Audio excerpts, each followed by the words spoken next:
अस्सलाम वालेकुम दोस्तों, परवेज खटक ने एक प्रेस कॉन्फ्रेंस की है और उस प्रेस कॉन्फ्रेंस में उन्होंने जो पार्टी ओहदे हैं वो छोड़ने का ऐलान कर दिया है। तहरीक इंसाफ से उन्होंने अपने आप को अब तक अलग नहीं किया है, लेकिन दिलचस्प बात यह है दोस्तों, जब असद कैसर और परवेज खटक ये प्रेस कॉन्फ्रेंस कर रहे थे तो उसमें सिर्फ परवेज खटक मुखातिब थे। उन्होंने बात की, चंद मिनट की बात की और उसके बाद वो उठकर चले गए। दिलचस्प बात यह है कि इस प्रेस कॉन्फ्रेंस से पहले ये ऐलान किया जा रहा था कि शायद ये दोनों शख्सियात एक खुफिया अफसर के पास पहुंचे हैं और इसका इजहार इमरान खान ने भी अपने ट्विटर पे किया और उन्होंने कहा कि एक खुफिया अफसर से मुलाकात के सिलसिले में मुज़ाकरात के लिए असद कैसर और परवेज खटक उनके पास गए थे। अब दिलचस्प बात यह है कि इमरान खान जो अपनी तकरीरों में फौज पर, इस्टेब्लिशमेंट पर तनकीद करते हैं, उन पर तमाम मसाइल की जिम्मेदारी उन पर डालते हैं। जो तहरीक इंसाफ के साथ हो रहा है बकौल उनके, उसका तमाम तर जो जिम्मेदार है वो इस्टेब्लिशमेंट है, लेकिन पर्दे के पीछे खुफिया तौर पर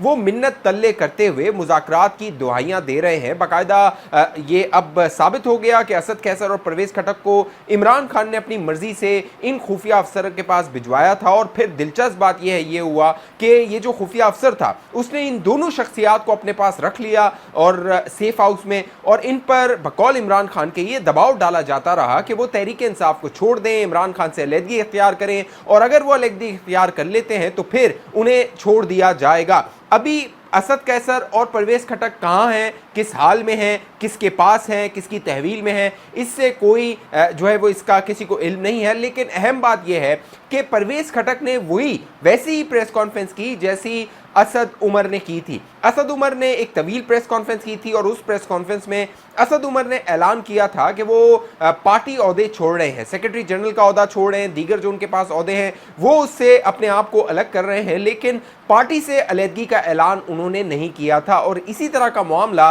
अब परवेज खटक के साथ हुआ है। परवेज खटक तहरीक इंसाफ में कलीदी किरदार अदा कर चुके हैं, अहम शख्सियत है। इस्टेब्लिशमेंट के साथ जो ताल्लुकात हैं परवेज खटक के, वो किसी से ढके छुपे नहीं है। बाकायदा वजीर दिफा रह चुके हैं, बहुत अच्छा वर्किंग रिलेशन उनका जनरल कमर जावेद बाजवा के साथ रहा। जनरल कमर जावेद बाजवा बाकायदा परवेज खटक की तारीफें किया करते थे और इमरान खान को कहा करते थे कि आपने अगर किसी से मशवरा करना हो अपनी पार्टी में तो परवेज खटक वो वाहिद शख्सियत है जिससे आप मशवरा कर सकते हैं और परवेज खटक आपको बहुत अहम और अच्छा मशवरा देंगे। लेकिन इमरान खान अपनी जिद पर अड़े रहते थे कि परवेज खटक मेरी बात नहीं मानता। अब मामला यह हुआ कि वही परवेज खटक जो इमरान खान की बात नहीं माना करता था, वो गया एस्टेब्लिशमेंट के पास, खुफिया अफसर के पास, वहां जाके उसने मुज़ाकरात की कोशिश की। और अहम बात यह है कि ये खबर सामने आ गई कि परवेज खटक को तो यरगमाल बना लिया गया है। इससे कबल अब तक जितने भी रहनुमा तहरीक इंसाफ के प्रेस कॉन्फ्रेंस कर रहे थे, हर कोई ये सवाल कर रहा था कि आखिर परवेज खटक कहां गायब है, क्योंकि खैबर पख्तूनख्वा से कई जो चोटी के रहनुमा हैं, अहम रहनुमा हैं, जिनके जो शनाख्त है वो बहुत सारे लोग जानते हैं, मीडिया पर आते हैं, प्रेस कॉन्फ्रेंस करते हैं, बयानात देते हैं, उनकी पार्टी से जो अलहदगी है उसके ऐलानात उस तरह नहीं हुए जिस तरह पंजाब की जो तहरीक इंसाफ है उसके रहनुमाओं ने प्रेस कॉन्फ्रेंस करके किए। अहम बात यह है कि जब परवेज खटक और असद कैसर के हवाले से ये खबरें आना शुरू हुई कि वो कोई प्रेस कॉन्फ्रेंस कर सकते हैं, और इस हवाले से 9:45 बजे का टाइम दिया गया और कहा गया कि इस्लामाबाद प्रेस क्लब जो है वहां पर 2 तहरीक इंसाफ की अहम शख्सियात प्रेस कॉन्फ्रेंस करने वाली हैं और मुमकिना तौर पे वो अपने आप को तहरीक इंसाफ से अलग कर देंगे। उसके बाद ये खबर आई कि वो जो प्रेस कॉन्फ्रेंस है वो कैंसिल कर दी गई है, उसको ख़त्म कर दिया गया है। लेकिन उसके चंद ही सेकंड के बाद ये खबर भी आ गई कि अब वो प्रेस कॉन्फ्रेंस G6 इस्लामाबाद के G6 के एक मकाम पर की जाएगी, एक घर में की जाएगी, और वहां पर ये दोनों शख्सियात तहरीक इंसाफ से अलहदगी का ऐलान कर सकते हैं। अब अहम जो सवाल है दोस्तों वो ये है कि परवेज खटक ने तो मीडिया से बात की, चंद सेकंड बात की, चंद मिनट बात की, उसमें अपने आप को पार्टी ओहदों से अलग कर लिया, लेकिन असद कैसर ने बात नहीं की। असद कैसर ने कोई गुफ्तगू नहीं की और कोई ऐलान नहीं किया। अब असद कैसर दोस्तों एक अहम शख्सियत है। उसकी वजह यह है कि जब तहरीक अदम एतमाद आ रही थी तो इमरान खान की ख्वाहिश ये थी कि असद कैसर जो उस वक्त स्पीकर कौमी असम्बली हुआ करते थे वो ये तहरीक अदम एतमाद पर वोटिंग ना करवाएं। फिर मामला ये हुआ था कि असद कैसर ने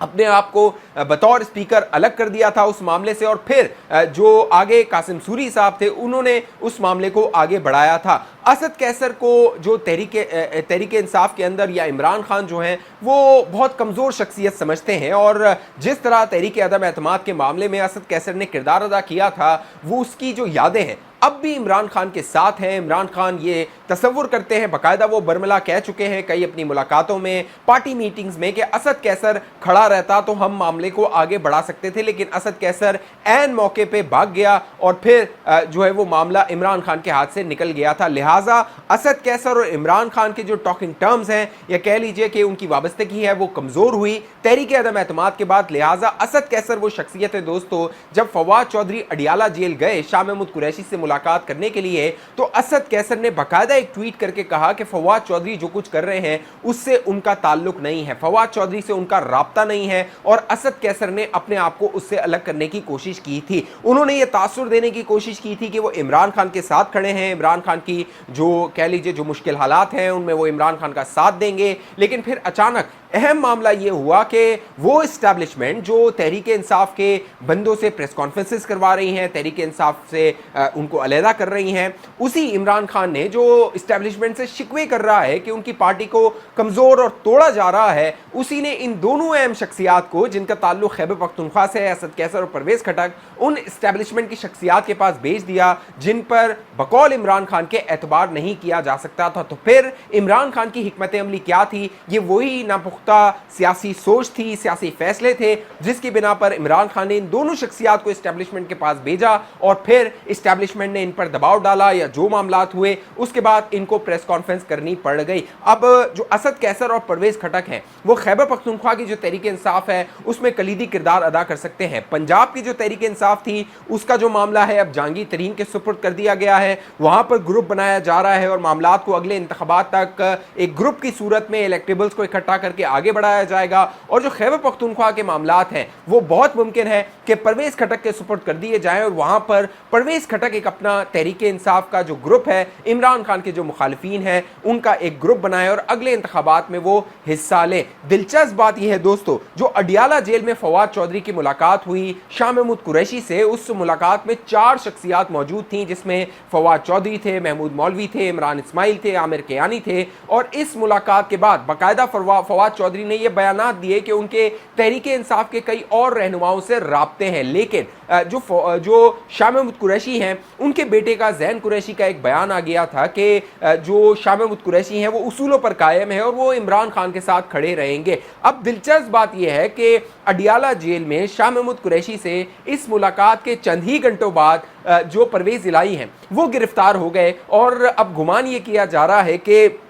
परवेज़ इलाही की जो गिरफ्तारी है वो शाह महमूद कुरैशी की ख्वाहिश पर की गई है। उसकी वजह यह है कि शाह महमूद कुरैशी और जो परवेज़ इलाही हैं, तहरीक इंसाफ में अब जो खला पैदा हो रहा है, इमरान खान ने जिस तरह अपने आप को अब नाकाबिले कबूल बना दिया है इस्टेब्लिशमेंट के लिए और रियासत के लिए, लिहाजा अब जो तहरीक इंसाफ है वो किसी ना किसी के हवाले की जानी है। लिहाजा जो शाह महमूद कुरैशी है उन्हें ख़तरा ये था कि अगर वो जेल से बाहर आते हैं और इमरान खान के खिलाफ हो जाते हैं तो उनका कोई चांस नहीं है कि वो तहरीक इंसाफ को टेक ओवर कर सके, और फिर बाहर जो मौजूद है वो परवेज़ इलाही है। परवेज़ इलाही बार बार बरमला इज़हार कर रहा है कि उसकी तमाम जितने भी हमदर्दियां हैं या वफादारी है वो इमरान खान के साथ है, लिहाजा तमाम जो सियासी फ़ायदा है वो परवेज़ इलाही को चला जाएगा। लिहाजा परवेज़ इलाही के हवाले से एक ऑपरेशन किया गया, उन्हें हिरासत में ले लिया गया। बाकायदा ज़हूर इलाही रोड पर वो अपने घर से बाहर निकल रहे थे, उनको पुलिस एहलकारों ने वहाँ पर बांप लिया कि वो एक गाड़ी के अंदर मौजूद है, उन्हें गाड़ी से उतारा गया, गाड़ी का दरवाज़ा तोड़ा गया, फिर उन्होंने दरवाज़ा खोला, वहाँ से परवेज़ इलाही बरामद हुए और परवेज़ इलाही को जो पंजाब पुलिस थी वो अपने साथ ले गई। अब उन पर मुकदमात हैं एंटी करप्शन के, वो मामलात को आगे बढ़ाया जाएगा। अब शाह महमूद कुरैशी का जो रास्ता है वो साफ हो चुका है, यानी इमरान खान की नज़रों में शाह महमूद कुरैशी ने यह साबित कर दिया है कि वो साबित कदम है, वो इमरान खान के साथ हैं, तहरीक इंसाफ के साथ हैं, और इस हवाले से उन्होंने जेल भी भुगत ली है। और इससे कबल भी इमरान खान दोस्तों ये ऐलान कर चुका था कि उसकी गैर मौजूदगी में, यानी इमरान खान अगर नाअहल हो जाता है या उसे जेल हो जाती है तो पार्टी के जो मामलात होंगे वो शाह महमूद कुरैशी चलाएंगे। तो अब अगर शाह महमूद कुरैशी बाहर आते हैं तो उनका कद बड़ा होगा, वो इमरान खान को रिप्लेस कर सकते हैं, और शायद जो इस्टेब्लिशमेंट नया गेम प्लान बना रही है उसमें भी यही मामलात ज़ेरे गौर हैं। इसीलिए अब नेशनल सिक्योरिटी कमेटी का एक बड़ा इजलास, अहम इजलास हो रहा है और इस इजलास में अहम फैसले हो सकते हैं, क्योंकि 9 मई के बाद भी एक इजलास हुआ था, उसके बाद एक एलामिया जारी किया गया था और उस एलामिया में वही कुछ कहा गया था जो कोर कमांडर की कॉन्फ्रेंस में कहा गया था। अब मामला देखना है ये जो नेशनल सिक्योरिटी कमेटी का इजलास है उसमें क्या फैसले होते हैं, जनरल आसिम मुनीर क्या फैसले करते हैं। इस हवाले से जो भी मामला होंगे मैं आप दोस्तों के सामने रखूंगा, आप दोस्तों को बाखबर रखूंगा। अब तक ये चैनल आपने सब्सक्राइब नहीं किया जरूर सब्सक्राइब कीजिए, साथ घंटी का निशान है उसको लाजमी दबाइए। फेसबुक पे देखने वाले दोस्त हमारे पेज को लाइक फॉलो करके इस वीडियो को लाजमी शेयर कर दीजिए। अगली वीडियो तक मुझे इजाजत दीजिए, अपना ख्याल रखिएगा। पाकिस्तान जिंदाबाद।